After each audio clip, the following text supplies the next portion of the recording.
guys are having a wonderful day so far. I have always wanted to film one of these decorate with me for fall videos. Every time I'm on YouTube and it's fall, I just want to watch these videos and binge them. And I'm so glad to be able to share this with you guys because it is an absolute dream to be able to make videos like this and put them on the internet and just have this sort of cozy vibe. I will admit though, I have had quite a bit of imposter syndrome when it comes to my decorating, my house, and even just how I decorate for the holidays. Nothing I own is new this year. Pretty much everything is reused or things that I've thrifted over the years or things I bought many years ago. There really isn't a single new thing, which I know doesn't actually matter. But I do feel like I don't have a lot, and I did kind of feel like, do I have enough to share? Do I have enough of a unique house or a unique, decorating energy? Do I have enough to share to give people inspiration? And while I'm aware that that is completely silly, and honestly, it's such a dumb problem to be afraid of or worried about, but I think the reason I want to share it is because I feel like there are so many people who feel that way, or maybe they don't want to decorate because they feel like they don't have a good enough collection of things, or maybe they feel like the things they see online are just so beautiful and how could their house look that beautiful because they don't have the ability to maybe fund that kind of level of decorating. And I'm not gonna lie to you guys, I have felt that. On the internet, we see so many brand spanking new, stunning, just giant McMansion houses, and my house might be a larger, older house, but it is 100 years old. There's no new bone in this house's body. I mean, my freaking bathroom is from the 50s, like everything, including the toilet. It's not a new house. And so when I'm being flooded by these beautiful, brand new, stunning houses, which mind you, I love an old house. I personally prefer them. It does make me feel a little bit insecure. Like, are people actually going to enjoy watching me decorate this house? Does my house have the good enough look for the internet? Like, do people care? Do I care? Like, all the things. And I know it's silly. Like, literally, this is such a silly thing to care about. But I think a lot of people feel that way. We all have normal houses. We aren't all in these 2022 plus new houses. Like, that is just not feasible for the average American. And I think I'm hoping that I give you some inspiration to enjoy your old house and enjoy your time in whatever era of decade house that you have. And I hope that brings you some peace when you watch this video. And while I'm aware that my house is very beautiful to some, I do hope to see more people on the internet having the courage to share their very normal yet beautiful homes.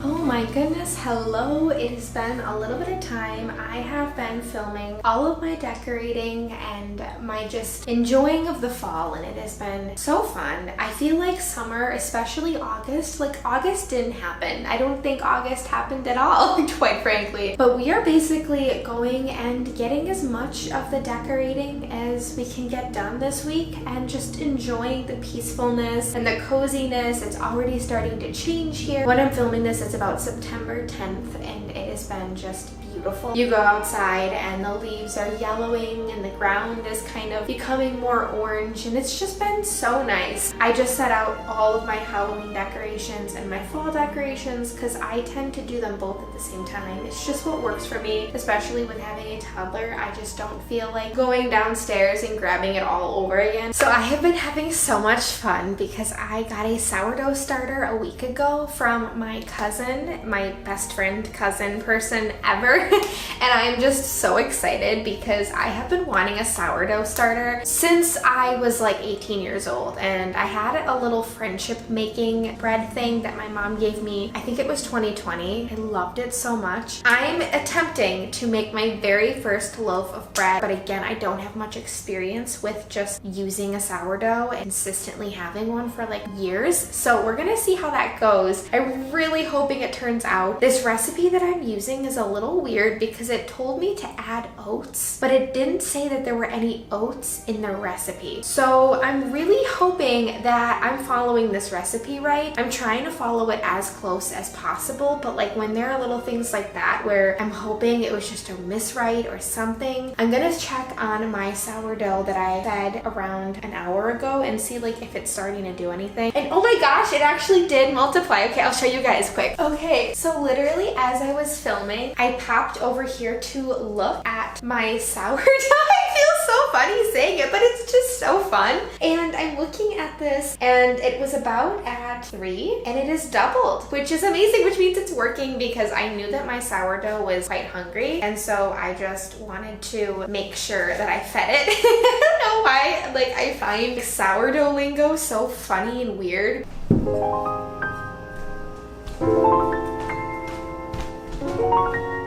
Let's make our very first loaf of sourdough bread. I decided to go very ambitious for my first loaf.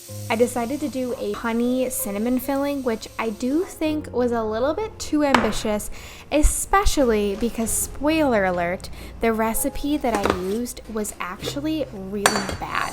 Halfway through this entire process, I had realized that the recipe was completely like just not good, and I was already in way too deep. So what I did is I just tried to follow it as best as I could, and then I looked on the internet for another recipe very similar just to make sure that I was doing everything right. This was honestly a recipe that I probably was going to completely flop in. So the fact that it actually ended up turning out pretty good for my first loaf of sourdough, which if you guys don't know, sourdough is pretty tricky to kind of get right at first. You have to do a lot of practice and really just learning what to do. Before I ever buy anything for a new hobby, I really try to see if it's actually something that I'm going to continue to do before buying the actual things for it. Of course, in the case of sourdough, you definitely still do need things like a big bowl and a sourdough starter, but the very, very minimum, the very basics that I needed, I tried to do my best to keep with that. So I'm kind of hoping to continue to make this a hobby. I actually filmed a little bit of my second loaf, which turned out so much better. I decided to opt out of a filling, and oh my gosh, it was so delicious. I was really excited about this. This hobby is something that I'm just so thrilled about. I have been wanting a sourdough starter for so long, and the process is very therapeutic, working with my hands. It's a very, like, a few days of a process, so it's not something you can kind of just slip into your day. You definitely do need to be home for it, which is great because I am now a stay-at-home mom, so this is a hobby that I think I can actually attain. I definitely did this recipe very wrong. There were definitely things in it that I didn't read right, and there were things in it that were not written into the recipe. My second loaf turned out so much better, but this loaf still turned out, which makes me so excited for when I do find another filling recipe like this. This is my first time doing stretch and folds and all the different things and coil folds, and again, it turned out okay for it being my very first, and I'm so excited to share with you guys this journey and to continue to film this.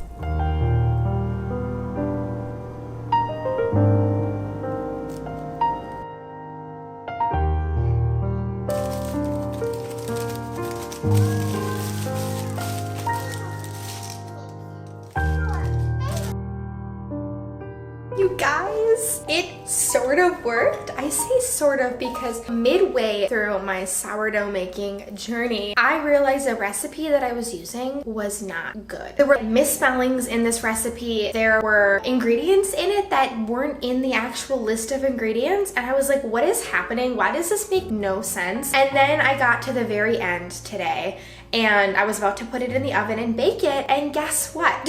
It didn't even tell me what temperature to put the oven on, and I was like, what is going on? Why is this recipe like even on Pinterest? Because usually Pinterest recipes I've had good luck with. When I took it out of the fridge and I looked at the recipe, there was no temperature to put it at, so I had to like look on the internet for cinnamon honey recipes and hope that my temperatures would go well with it. For me to have no experience making sourdough, for me to have very little experience making bread in general, and then for the recipe to not be working, I think I did pretty darn good. Like, there are bubbles in it, and then I put butter, cinnamon, and sugar on it, and I definitely definitely want to find a recipe that is basically this flavor palette, but not so ridiculously confusing. This year, I really wanted to lean into more of like a kitschy, kind of classic, more vintage Halloween, which I'm sure is not surprising given that my house is 114, 115 years old. But this year, I just really wanted everything to sort of feel like you would come into this house and expect some of the decorations. I really wanted to bring in the black cat things and just more of the vintage touches this year. I really think I did a good job. I had a lot of fun decorating. I did want to do a sensory bin for my daughter for the season, as well as cut up a pumpkin and a bat to put in her playroom.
That is going to conclude at the end of this video. I had so much fun filming this, just getting all the fall vibes and really just enjoying the season. I would love to know what you guys are planning on doing this fall, and I would also love to know something that you guys think is maybe overrated or something that you just won't be doing this year, because I think that that is something that is not talked about, just taking things easier and not trying to pick out every little thing ever. But anyways, I hope you guys had a wonderful time watching this video, and I will see you guys very, very soon.